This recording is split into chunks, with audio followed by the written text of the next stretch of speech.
Førhen der ville vi for eksempel sige om et barn, hvad søren er der galt med ham, når han reagerer på den her måde? Og i dag der vil vi sige, hvad søren kan vi ændre for, at han får det bedre?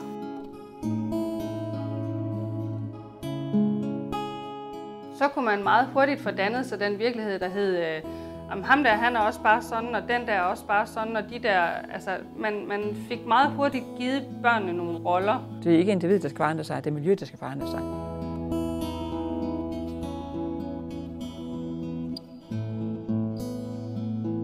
Jeg synes, det er en rigtig god måde at hjælpe alle børn, at kommer i fællesskab. Jeg synes simpelthen, det er en fantastisk måde at arbejde på. Fordi at vi hele tiden kigger på børnene, og vi kigger på at få dem ind i de fællesskaber.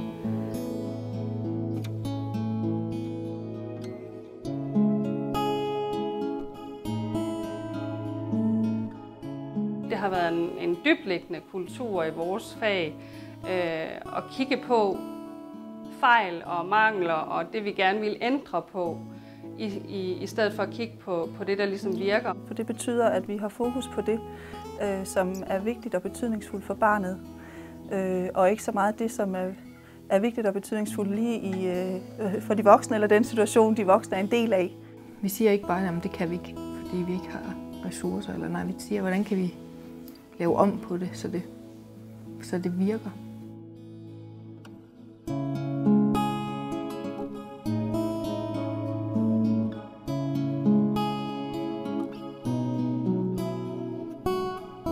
Man kommer til at se inklusion som noget, der er for nogle særlige børn, som er i nogle særligt udsatte positioner.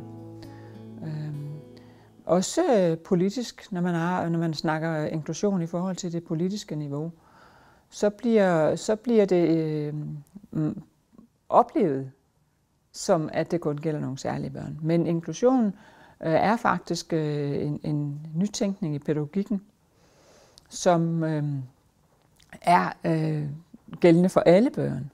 Når vi er i en daginstitution, så har vi ansvaret for mange små mennesker hver eneste dag, som skal komme hver dag og føle, at de hører til, at de er betydningsfulde og at de er vellidte. Uanset hvad de måtte have af problemer hjemmefra, eller være født med, eller hvad ved jeg, det er lige meget. Når vi snakker inklusion og forsøger at definere inklusion, så kan første bud være, at vi snakker om, at inklusion hænger sammen med eksklusion, og det er to størrelser, som ikke kan adskilles. Tidligere kunne jeg godt møde det sådan, at man sagde, at vi arbejder inkluderende. Og så er vi der, og så er vi nået det, vi skal nå. Men det nye syn her, det gør meget, at man er klar over, at man erkender, at der finder eksklusionsprocesser sted, og at inklusion og eksklusion, det er sådan nogle processer, der sådan følges. Og at vi i meget større grad skal blive nysgerrige på, hvordan det ser ud. Så opgaven er at få øje på inklusions- og eksklusionsprocesser for alle børn. Faktisk oplever jeg, at vi voksne, det var os, der var med til at skabe forhindringer for, at børnene kunne bringes i udvikling ved den måde, som vi handlede på i forhold til de enkelte børn. Hvis det var så enkelt at få øje på de eksklusionsprocesser, så har vi også med det samme gjort noget ved dem jo. Så vi skal faktisk arbejde systematisk med at blive nysgerrige på at kigge på vores egen praksis og få hjælp til at kigge på os selv, for at få øje på, hvordan eksklusionsprocesser ser ud i den her kontekst og her og nu. Man kan meget hurtigt danne sig en virkelighed. Man kan meget hurtigt, når man det var jo typisk 3 voksne, man havde med en børnegruppe på en stue. Så kunne man meget hurtigt få dannet sig den virkelighed, der hed, ham der, han er også bare sådan, og den der er også bare sådan, og de der, altså, man fik meget hurtigt givet børnene nogle roller. Og for mig er det rigtig meget definitionsmagt, fordi altså, det kan man ikke bare. Man kan ikke bare give børn roller. De er, som de er, og de har en fortælling med deres handling. Førhen der ville vi for eksempel sige om et barn, hvad søren er der galt med ham, når han reagerer på den her måde? Og i dag der vil vi sige, hvad søren kan vi ændre for, at han får det bedre? Hvad kan vi gøre anderledes her hos os, før han får det bedre? Hvad skal vi have kigget på, Er der noget i vores struktur, som gør, at han kommer i en udsat position, for eksempel? Vi er gået fra at kigge meget på problemet som iboende barnet eller forældrene, til at se på, at løsningen kan findes hos os selv. Der er nogen, der vil synes, at så skal jeg finde fejlene hos mig selv. Men det mener jeg ikke, det er sådan en skyldspørgsmål.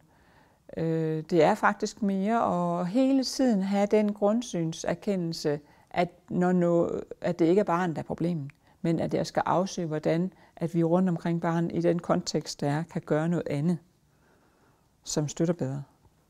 Så det er et skifte i grundsyn fra at definere, hvad det enkelte barn er eller gør, til at se, hvad der sker rundt omkring det, når børn gør. Altså eksempel, det er jo, hvis en pædagog argumenterer rigtig godt for, at det, når nu forældrene kommer, så fortæller jeg, at han nu har en bit igen. Så kunne man jo i den her inklusionstænkning spørge, hvad er det, man så skal sige i stedet for til moren? Hvad er næste skridt? Jamen, så kan man sige, at næste skridt, det er at fortælle, hvad der sker rundt omkring ham, når han kommer til at bide. Og et yderligere skridt, det er selvfølgelig at fortælle, hvad der sker rundt omkring ham, når han kommer til at bide. Men det er jo især at fortælle, hvad vi gør pædagogisk, for at støtte det miljø rundt omkring barnet, når noget er svært. Og det er en helt anden fortælling, forældrene får. At man i stedet for at få at vide, at nu er barnet bidt, så får jeg at vide, hvad er det, vi prøver at gøre herhenne, når han har det svært.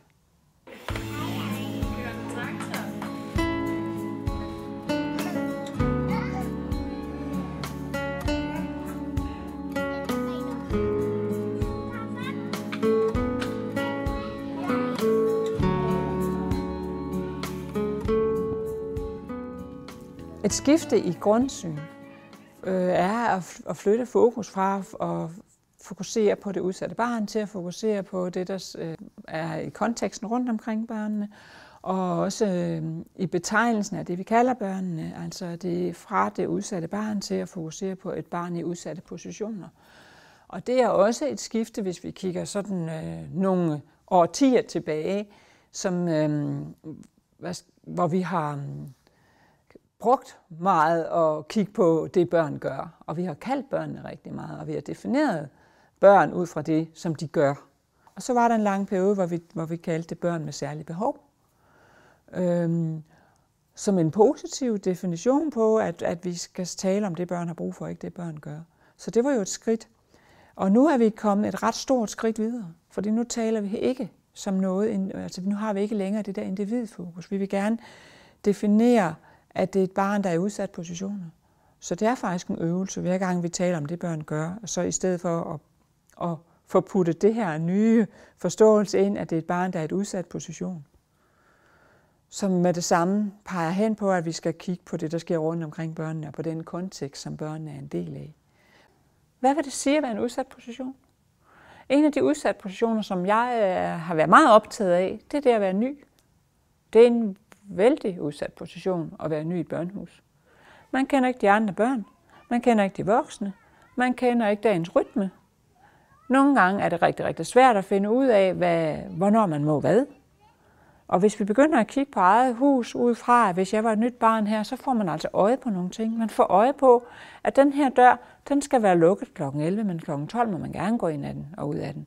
Altså, hvordan skal et barn, som er ny i den her kontekst, hvordan bliver det hjulpet ind, så det ikke er så udsat en position? Det er sådan et interessant fokus. Der er andre ting, vi kunne skrive på den her liste. Det er en udsat position og har været væk noget tid. Nogle dage. Lige pludselig så skal man finde ud af at finde sin position i den pigegruppe, jeg plejer at være meget sammen med. Jeg oplever mig måske meget mere perifer. Og det kan også være børn, som for eksempel har lidt svært ved det der med at selv at finde ind i en leg. Der er det også en rolle, vi har at hjælpe børn med at finde ind i en leg. Så man ser ikke personale, som sidder tre ved et bord og leger med legoklodser, mens alle andre børn de leger frit i rummet. Man ser voksne, som har fordelt sig og som er opmærksom på, hvad der foregår i alle hjørner af huset. For vi tror på, at hvis vi overlader børns leg helt til sig selv, gemt væk inde i puderummet, så vil der være nogle børn, som vil komme i en udsat position, og det kan de ikke håndtere selv. Det, som er interessant med den liste med, hvad det vil sige at være udsat positioner, det er, at vi skal være meget konkrete i den, og vi skal være meget nysgerrige på, hvad kan være en udsat position for det enkelte barn, og ikke kun se det som noget ydre, og dem, der har altså det der årsags. Lige så snart der er nogle årsager til, at børn har det svært, så er vi nemmere ved at se det, men vi skal se det i de enkelte situationer, som de udspiller sig i. Vi kigger altid på os selv, før vi kigger udad til. Det er nok noget af det, som er det vigtigste overhovedet. Hvis man vil forandre noget, så er det faktisk at kigge på, hvad kan vi forandre her hos os. Fordi det er jo faktisk der, hele pædagogikken kommer ind. Det er jo hele vores fag, der kommer ind der. Det er, hvad kan vi så gøre her, hvor vi er, for at det her barn får nogle andre muligheder, og nogle nye muligheder for at lære at agere i en sammenhæng. Altså det er jo, hele opgaven er jo at forsøge at tage et udvidet barnperspektiv. Og måske skulle vi virkelig på den måde turde tage skridtet og sige, at hvis vi nu så det med barnets øjne, og så bare blive rigtig nysgerrig på, hvordan man barn oplever sig. Kan vidst hvor mange stunder, at barnet oplever sig som lidt i en udsat position, eller lidt tålt. Kan vidst hvor mange stunder, at barnet er neutralt et sted. Kan vidst hvor mange stunder, at barnet er betydningsfuldt, oplever sig betydningsfuldt for fællesskaber. Så et udvidet barnperspektiv er et godt redskab og et vigtigt blik ind i at snakke om udsat positioner og hvordan eksklusionsprocesser ser ud.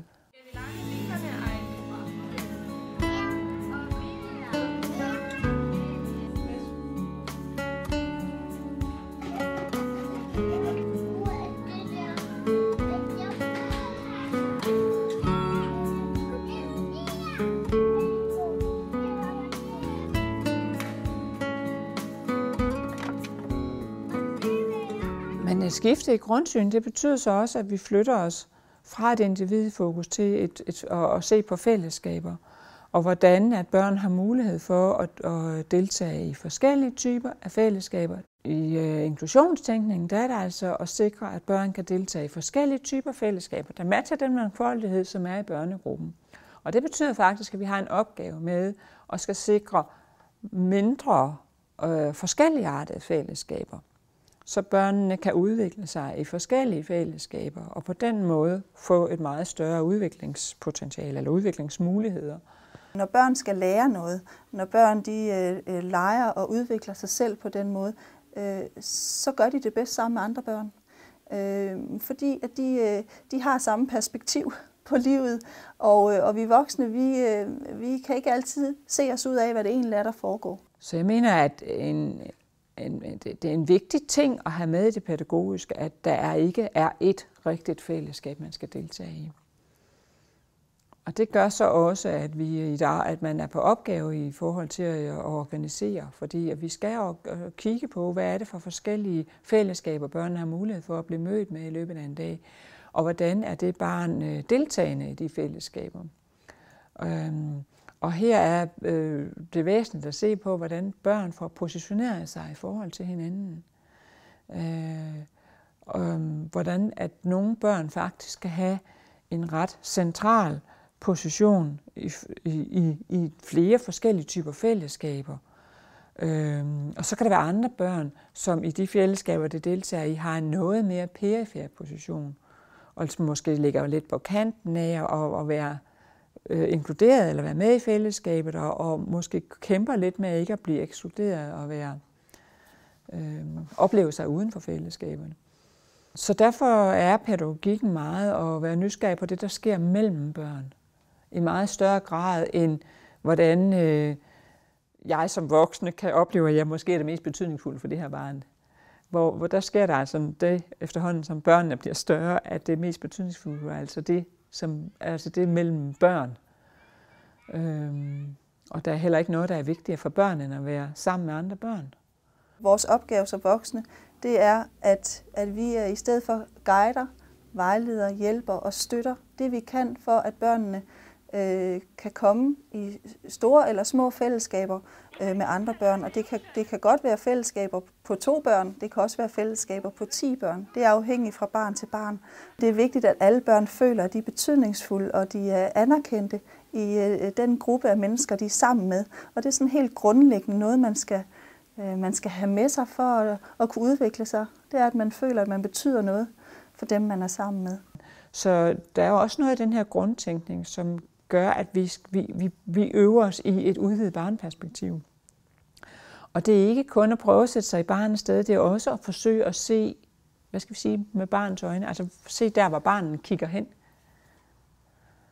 Så vi får øje på det der sker mellem børn.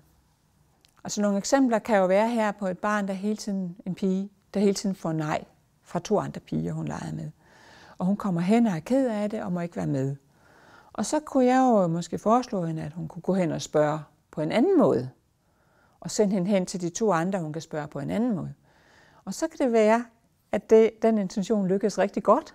At jeg ved at guide hende sådan, har givet hende en ny måde, at hun kan få hjælp til at komme ind i fællesskabet på. Og så er det jo, så er det intentionen lykkes. Men det kan også være, at jeg får guidet hende på en måde, som stadig ikke virker for hende. Så når hun faktisk kommer hen og forsøger at komme ind, så får hun endnu en gang nej.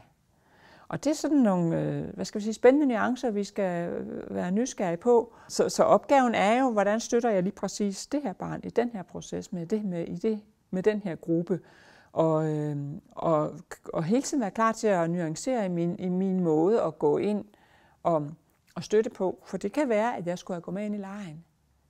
Det kunne være, at jeg skulle have gjort hende her attraktiv ved, at vi startede noget leg, så jeg starter noget, som hun virkelig kan, så hun sammen med de andre 2 piger får en meget central position, fordi her er hun på hjemmebane. Så der er sådan mange der er ingen rigtig tilgang, men vi skal hele tiden være klar til at justere. Fordi når vi ikke skal fokusere på, hvad det enkelte barn og individfokus, men se på det, der sker rundt omkring, så kan vi jo kigge i rigtig mange forskellige retninger. Vi kan kigge på voksen-barn-relationen.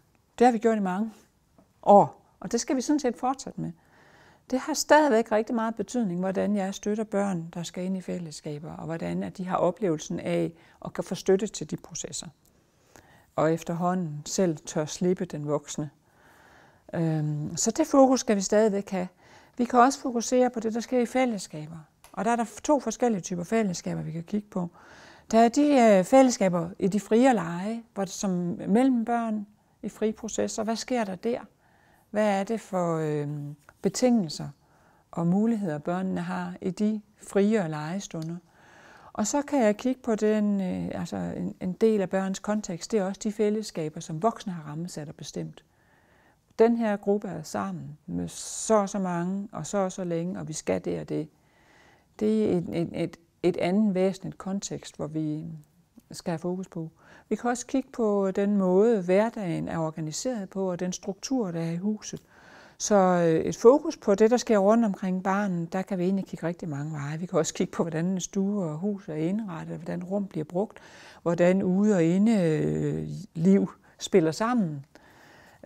Men når jeg arbejder som konsulent, så prøver jeg i hvert fald at tage 3 fokus. Jeg prøver at kigge på relationsarbejdet, jeg kigger på muligheden for at være i fællesskaber, og på den måde, der bliver organiseret på.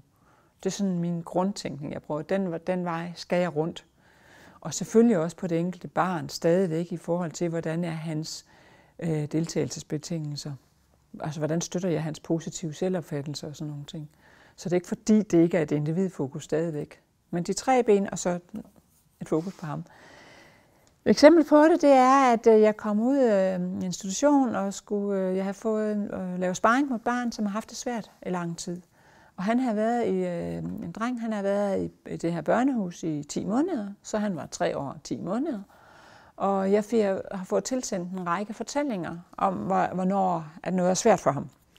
Og det, som faktisk er tydeligt, og som jeg egentlig godt ved, inden jeg læser fortællingerne, det er, at alle de her fortællinger, det fortæller om, hvornår det går galt for ham, og det gør det i alle de frie stunder i løbet af en dag. Det gør det i spisepausen udenfor, mellem 12 og 2, og tit i overgangen eller andre frie stunder, fordi at i de frie stunder og i de frie og legefællesskaber, der er inklusion i meget større grad overladt til børnegruppen, og vi voksne er lidt længere væk fra. Og det var det også med ham her. Det var historier om, hvordan alt gik galt, især udenfor.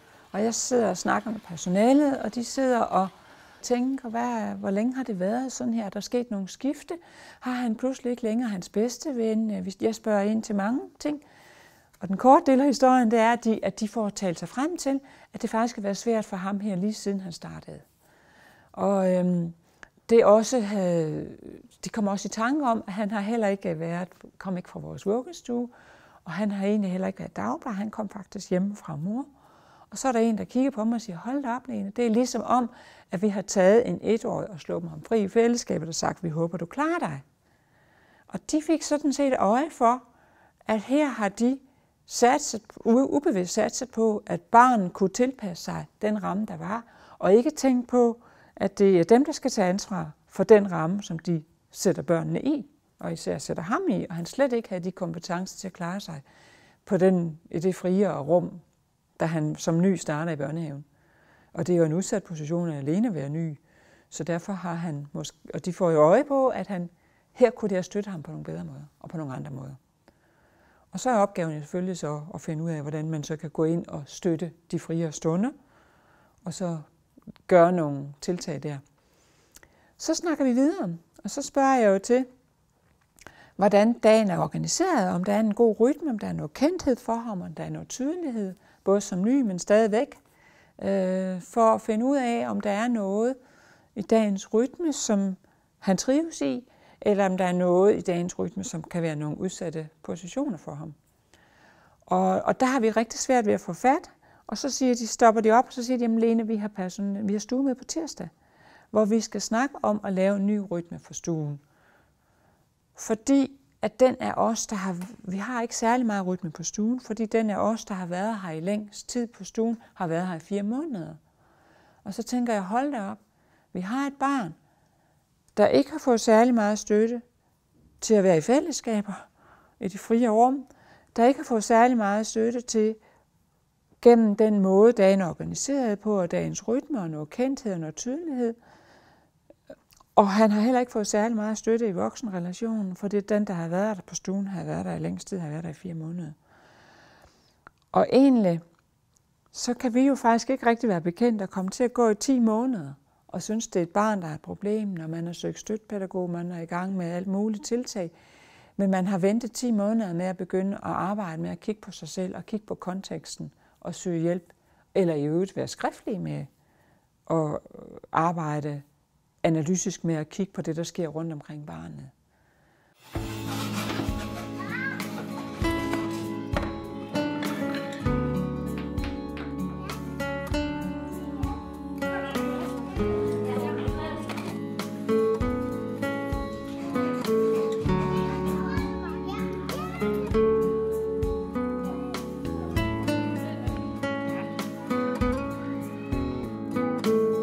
Altså et skifte i grundsyn fra at fokusere på barnet, på det, der sker rundt omkring barnet.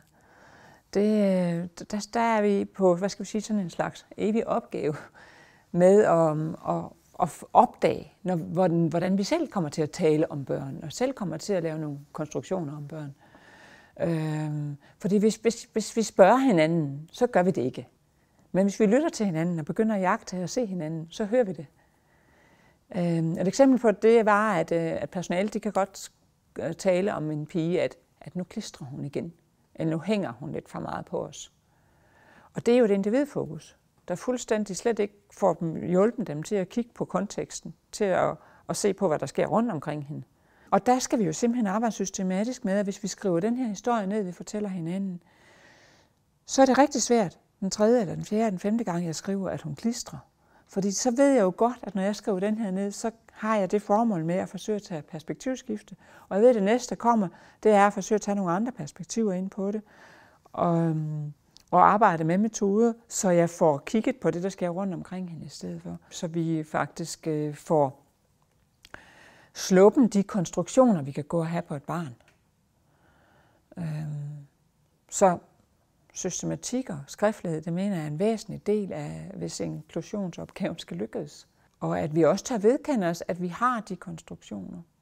Og der kommer vi nogle gange til at lede efter årsager. Altså hvis et barn reagerer sådan, og hun klistrer, så kan vi blive vældig, eller lidt rolige ved. Om vi ved også, det er fordi, at hun har haft det svært. Der er et eller andet hjemme, der har været, eller en krise, eller nogle andre ting. Nå, men så forstår vi det bedre. Og egentlig mener jeg, at vi skulle nå dertil, hvor vi ikke nødvendigvis, hvor vi ikke behøver at lede efter de årsagsforklaringer, men at vi bliver meget mere nysgerrige på, hvad der sker lige i situationen, der hvor den udspiller sig. Og at vi skulle faktisk være så fagligt dygtige, så vi kan se, at hun har brug for støtten, uden at kende årsagen. Og at vi skal tænke videre skridt frem, hvad er det, hun har brug for støtte til, i stedet for at afsøge, hvad er det, hun reagerer på, og hvorfor hun reagerer, og den vej. Så støtte til næste skridt og til den næste proces, og se, at nogle af de ting, som børn møder i dagligdagen, og den måde, som de reagerer på, og det samspil, de har med hinanden, at det er øveprocesser. Så det drejer sig ikke nødvendigvis om at afklare politimandagtigt, hvad der er sket, men det drejer sig sådan set mere om at hjælpe dem videre til næste proces, og måske inddrage dem og få dem til at få opøvet nogle kompetencer til at komme videre, når noget går galt. Vi skal finde barnperspektivet, og når vi bliver tvunget til at tage det skridt dybere, så er det, at vi får nogle nye erkendelser, og det hjælper metodepapirerne også til, og det er skriftligheden, der gør det. Skriftligheden har været enormt vigtig, også i forhold til, at daglige ledere har haft et blik på, fordi personalet har skulle skrive fortællinger om, hvad er det, vi synes er svært, hvad er det, der undrer os. Og de fortællinger skulle de give daglige ledere. Derfor har daglige ledere hele tiden haft et blik på, hvor er min personalegruppe nu? Hvor er udfordringerne? Hvordan kan jeg klæde dem på til at løse udfordringerne? Og hvad skal der til? Og hvis jeg ikke selv ved det, hvor går jeg så hen? Vi prøver at undre os over for hinanden, for at blive klar på, hvad er det lige, vi har gang i her, og høre det til her hos os, og gøre det på den her måde. Og vi ved godt, at børn er forskellige og skal mødes forskelligt. Det ved alle. Men i praksis, i vores dagligdag, der er vi på opgave, hvis børn er forskellige og skal mødes forskelligt. Fordi at vi har jo en vis rytme, hvor børn sådan set nogle stunder og mange stunder dagen forventes og skal deltage på ens måde, og sådan set også næsten bidrage på nogle ens måder. Så derfor er det også en udfordring, vi skal tage til os, det med, at vi grundsynsmæssigt godt ved, at børn er forskellige, skal mødes forskelligt. Men hvordan er det, vi så alligevel i vores dagligdag kommer til at få det i spil i forhold til den praksis, hvor vi gerne vil have, at børn nogenlunde har en ens rytme. Og hvis jeg starter med at forandre noget hos mig selv, eller det, jeg kan påvirke noget af, så giver jeg også mulighed for, at den anden kan forandre sig. Altså eksempel det er jo, at førhen så kan vi jo, det var et skønt billede, vi kender det jo alle sammen, at hvis jeg kommer til at tænke, at her skal barn forandre sig, så kan jeg jo sige, så kan jeg jo stå ude i gangen og 100 gange fortælle, at man ikke må løbe her. Og det er utroligt, børnene ikke kan forstå det. Nu har jeg 100 gange sagt det. Og det er jo egentlig, så er det jo sådan en lille fortælling på, hvordan at jeg forestiller mig, at barnet skal kunne forandre sig. Men min tilgang, den er okay, den er den samme. Det er okay, jeg gør det samme 100 gange og siger det på den her måde. Så der må jeg jo først blive nysgerrig på, hvad er det, jeg kan gøre omkring det her, hvis jeg ønsker, at vi skal noget andet end at løbe i gang.